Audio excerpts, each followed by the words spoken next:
In 2013, Carolyn McCollum called me and said that she wanted to make a gift to FaithWorks. We were delighted to hear from her, certainly, but we were surprised at the enormity of her gift.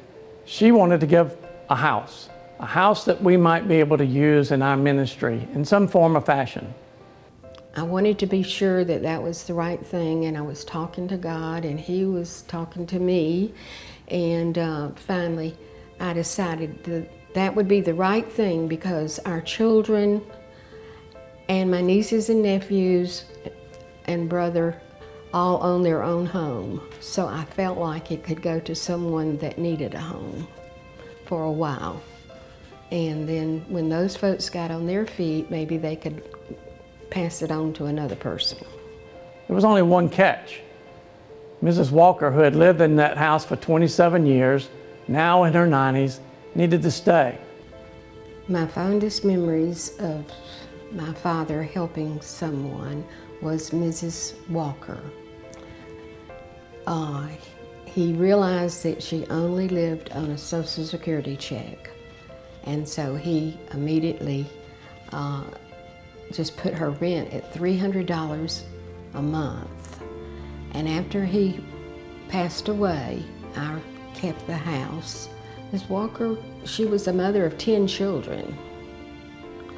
And her children at first, in the very beginning, would come to her house, a lot of them that were living here in Glenn County, would come to her house and have Sunday dinner with her. And also, they were very good about fixing any little thing that went wrong and keeping up the yards.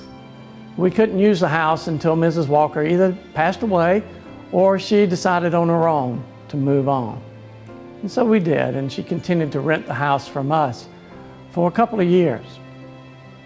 In early 2015, Ms. Walker died. And by all rights, the house then was ours to do whatever we wanted to do with. But Mrs. Walker had an adult son that had lived with her for many years. And it wasn't up to us to tell him that he needed to go find another place to live. And so we allowed him to stay in the house. In early June of 2016, we got word that he had passed away unexpectedly. The family had contacted us, and they said that they would be cleaning out the house of his belongings and that they would turn over the key to us at the end of June. On the day that I was to pick up the keys from the family, I had to stop by College Place United Methodist Church to pick up some papers from their pastor who had been holding them for me. And as I walked into the church office, Trudy, the secretary, was on the phone, and I waited until she finished the conversation. And as she hung up the phone, she just simply said to me, "That's such a sad story." And I said, "Tell me what's going on." And she relayed to me a story of Robert Kelly, who was a member of that church, and he and his family had been at that church for some time. And Robert had suffered a serious injury. And because of that, his life spiraled out of control, as well did the life of his family. Approximately this time last year, Robert lost his job and didn't receive his last paycheck. So it kind of put us in a downhill slump for almost a month. We ran across Mr. Arthur Sanders across Facebook, and he landed Robert with a great job. Great man of God. Invited us to his church. Meanwhile, I was at football practice with my youngest, where Coach Billy invited me to his church, and it just happened to be the same church.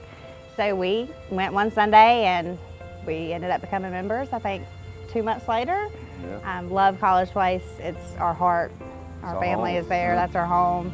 They have done so much for us. It's amazing. Really, really amazing. Things were going good. We were going to church. In November, I got the phone call at work that he had fell off a ladder and hurt himself. But he was just going home. He thought he was okay. He thought he just sprained his ankles. Then when I got home, it was no just sprained ankles. They were swollen.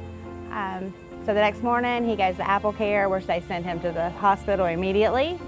Ended up being crushed both of his heels, fractured his ankles, and immediate surgery that day. Couldn't do surgery that day because he ended up having all this swelling. So I think we waited 2 weeks before we ended up having surgery, and he had to go through all that pain. And suffering. The church came out and built us a wheelchair ramp so that he could easily access everything, and we switched around the house so that he could grab and do what he could do. My oldest carried him back and forth across the yard if he needed to.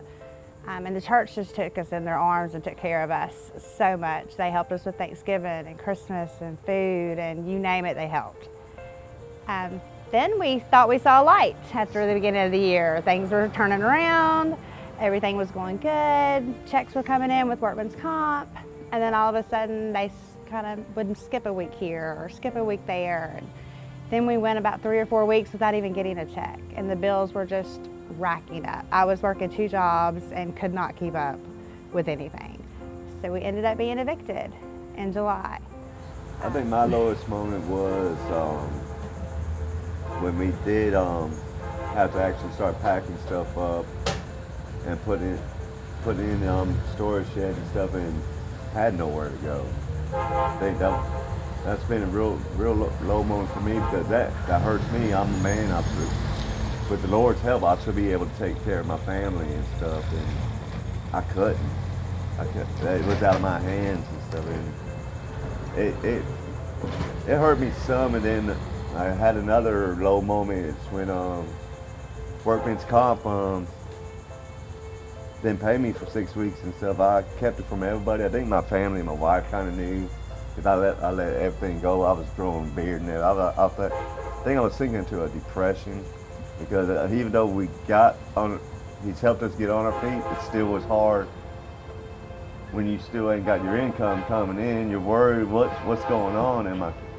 So yeah, it's been a heck of a low point for me on that part, but it's gotten a lot better. But we stayed at Jekyll Campground for approximately 3 weeks. Great place if you ever want to go camp, if you want to go camp. I didn't particularly want to, so I didn't enjoy it too much. But then all of a sudden I got a phone call from my Sunday school teacher. She happened to be talking to the secretary in our church, and Mr. Culpepper happened to be walking by at the same time. They were talking about us being homeless and that we needed a place to stay. And just so happens this house had become available 2 weeks prior. I said to Trudy, Trudy, I can't promise you anything right now. I'm really not sure what condition the house is in, but I'll be glad to talk to Robert and to see if we might be able to help him out in some way. So I went by and picked up the key and walked through the house and realized that there needed to be some cleaning, and there needed to be a lot of painting, and there needed to be some work that needed to be done, some appliances that need to be replaced, and air conditionings that were no longer in the house that we needed to install. So I was a little bit concerned that we might not be able to be of much help immediately to the Kelly family. But as it turns out, Robert met me later that day, and Robert was a painter. And Robert said, we can get this done. So we ended up talking to Mr. Culpepper, and just like with a snap of our fingers, God gave us a house. Here's you a place to live. It needs fixing up, but I'll supply the supplies, you do the work. We got volunteers, let's do it. We let it out that we had this house and that we had this family, and we wanted to put the two of them together. And people made contributions, and volunteers showed up to work. I became aware of the Kelly project one day when I got a phone call asking if I could help coordinate the labor to renovate a house at 2207 Reynolds Street in Brunswick.